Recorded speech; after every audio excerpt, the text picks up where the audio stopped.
City union bank all in one ஆப்ல இருந்து video KYC மூலமா வீட்ல இருந்தே பேங்க் அக்கவுண்ட் ஓபன் பண்ணலாம். வீடியோ கால்லயே வெரிஃபிகேஷன் முடிஞ்சிரும். City union bank. வாக்குப்பதிவு மையங்களில் எடுக்கப்பட்ட CCTV காட்சிகளை 45 நாட்களுக்கு பிறகு அழித்து விடுமாறு தேர்தல் ஆணையம் உத்தரவிட்டது உள்ளிட்ட நடவடிக்கைகள் ஜனநாயகத்திற்கு விஷம் போன்றது என்று மக்களவை எதிர்க்கட்சித் தலைவர் ராகுல் காந்தி குற்றம் சாட்டியுள்ளார்.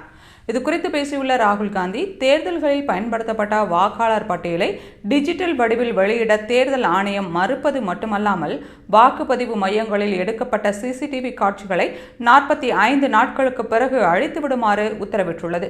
வாக்காளர் பட்டியல், வாக்குப்பதிவு மையங்களில் எடுக்கப்பட்ட CCTV காட்சிகள் உள்ளிட்டவை குறித்து பதில் அளிக்க வேண்டிய இடத்தில் உள்ள தேர்தல் ஆணையமே ஆதாரங்களை அளிக்கிறது என்று குற்றம் சாட்டியுள்ளார். மேலும் தேர்தல் ஆணையத்தின் செயல்களால் தேர்தல்கள் நியாயமான முறையில் நடப்பதற்கு வாய்ப்பு இல்லை என்றும், தேர்தல்கள் நியாயமான முறையில் நடக்கவில்லை என்றால் அது ஜனநாயகத்திற்கு விஷம் போன்றது என்று ராகுல் காந்தி கூறினார். இதுபோன்ற அவரது அவதூறு குற்றச்சாட்டுகளுக்கு தேர்தல் ஆணையம் 100 முறை பதிலளித்த பிறகும் ராகுல் காந்தி மாறுவதாக இல்லை.